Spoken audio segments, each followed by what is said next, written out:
আজকের Anwar group of industries নামের যে বড় শিল্প গোষ্ঠী, আনোয়ার হোসেন তারই প্রতিষ্ঠাতা। সমগ্র ব্যবসায়িক জীবনে একটাই ব্রত পালন করে গেছেন তিনি, আর তা হল পণ্যের মানের সাথে কখনোই সমঝোতা করেননি।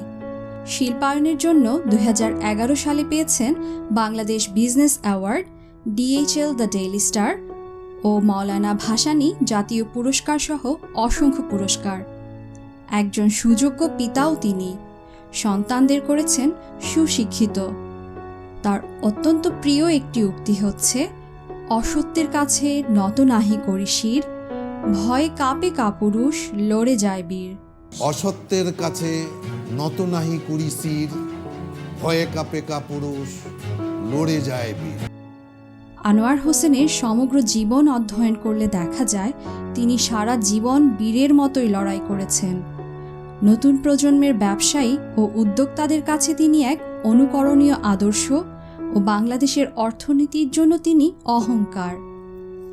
আনোয়ার হোসেনের জন্ম 1938 সালে ঢাকার চকবাজারে। বাবা রহিম বক্স আর মা জমিলা খাতুন। 7 বছর বয়সে বাবা রহিম বক্স মারা যান। অসম্ভব বলে কোনো শব্দ আছে বাবা বিশ্বাস করতে না করে গেছেন। বাবার সে বিশ্বাস হৃদয় ধারণ করে কয়েক বছর পারিবারিক ব্যবসা সামলে 1953 সালে আনোয়ার হোসেন নিজের ব্যবসা শুরু করেন। 2018 সালের 24শে ফেব্রুয়ারি ড্যাফোডিল ইন্টারন্যাশনাল ইউনিভার্সিটি আয়োজিত অনুষ্ঠানে প্রধান অতিথি হিসেবে বর্ণাঢ্য সংবর্ধনা দেওয়া হয় দেশ বরেণ্য এই শিল্পপতিকে। তার উদ্যোক্তা হওয়ার গল্প শুনে তাকে দেখে অনুপ্রাণিত হয়ে আমাদের অসংখ্য তরুণ আজ উদ্যোক্তা হওয়ার স্বপ্ন দেখে। একজন মানুষকে বড় হতে হলে উপরে উঠতে হয়, নিচেও নামতে হয়। 35 টাকা ক্যাপিটাল হতে পারে না। একটা মানুষের ক্যাপিটাল 35 টাকা হতে পারে না। একটা মানুষের পিছনে তার থেকে অনেক বড় শক্তি কাজ করে। তো তার শক্তিটা ছিল তার মা।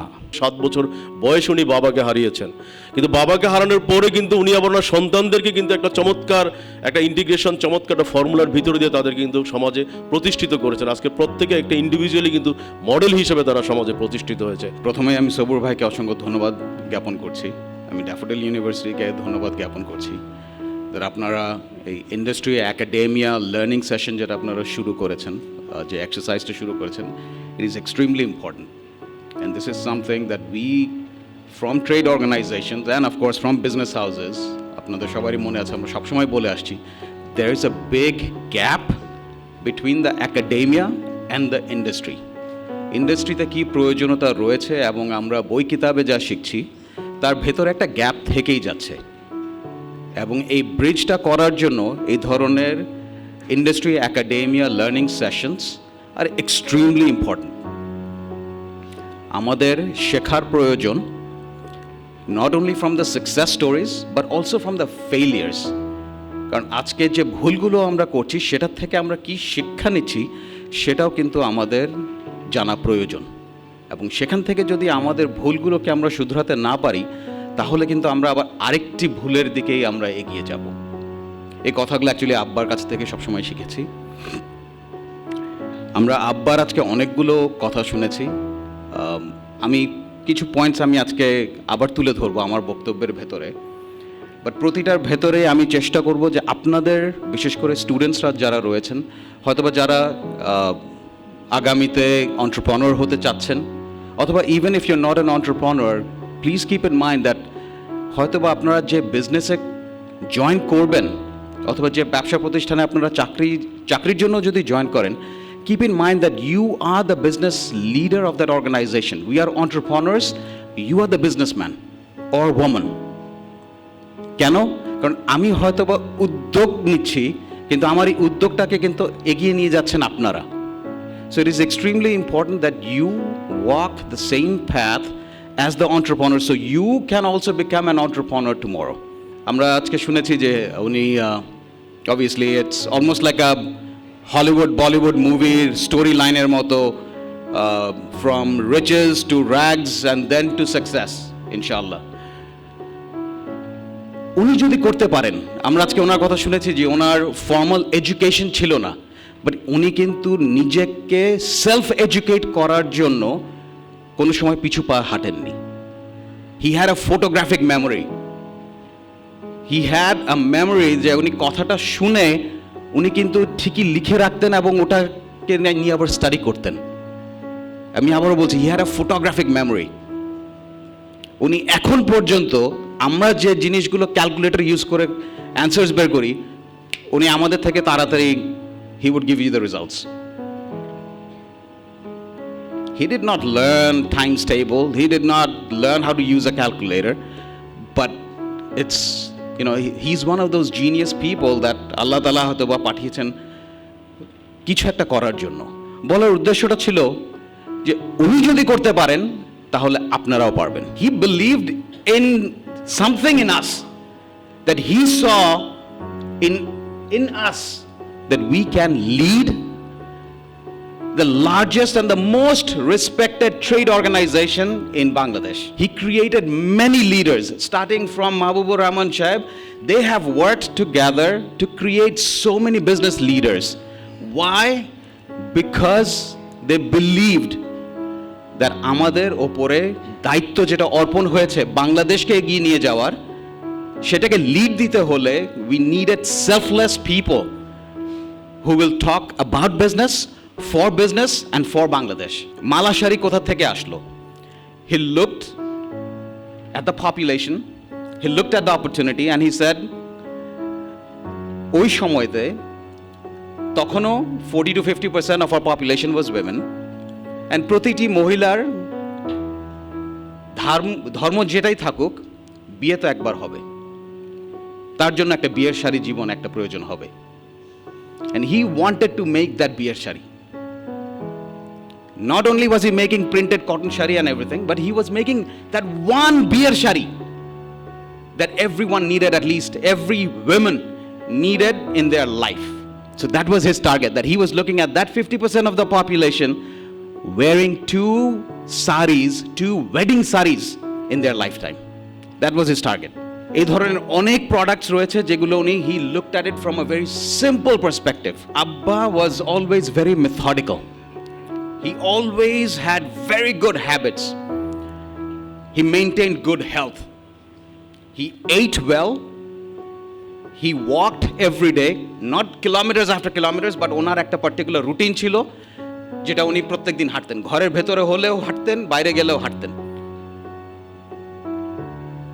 সবসময় উনি খুব বাছাই করে খাওয়াগুলো খেত। He always ate well.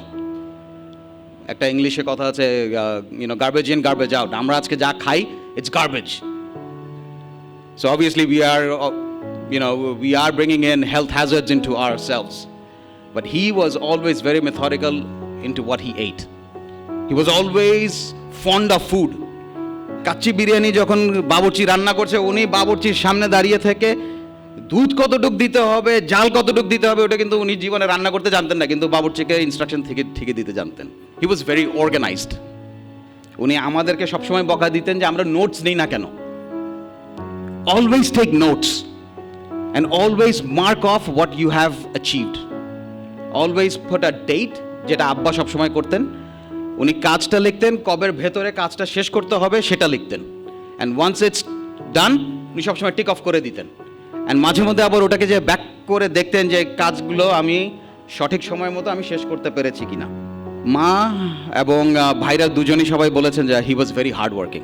আমার বোন আমাকে মনে করিয়ে দিল একটা কথা, দ্যাট আব্বা সবসময় বলেছেন কোনো সময় কোনো কাজ আগামীকালকের জন্য রেখে না দেওয়া, দেরি হলেও আজকে শেষ করা। আজকের কাজ আগামীর কাজ আজকে। Never wait for tomorrow. Whether it's education, whether it's homework, whether it's work, try to live today. Try to finish off your work today. He enjoyed music, Bangla gan, Hindi gan, Qawwali. He enjoyed music and he loved to sing as well. উনি কখনোই তাই ছাড়া অফিসে যেতেন না, কখনোই না। We should always be presentable and grooming is important. Why? Because first impression is important. Whether you are in sales, whether you are in business, you walk in, you look, too casual, people don't take you seriously.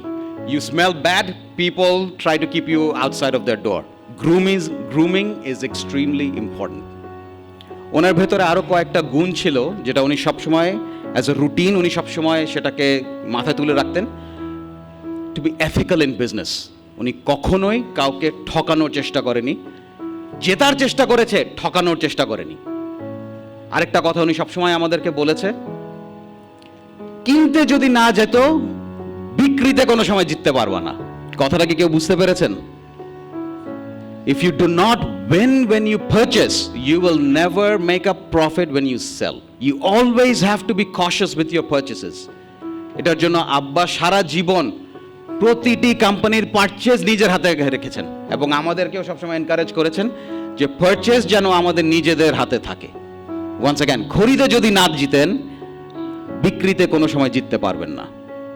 He was always loyal and he was always respectful. যেটা আমার বড় ভাইও বলে গেছেন যে রিক্সাওয়ালার সাথে উনি কথা বলতে কোনো সময় দ্বিধাবোধ করেননি।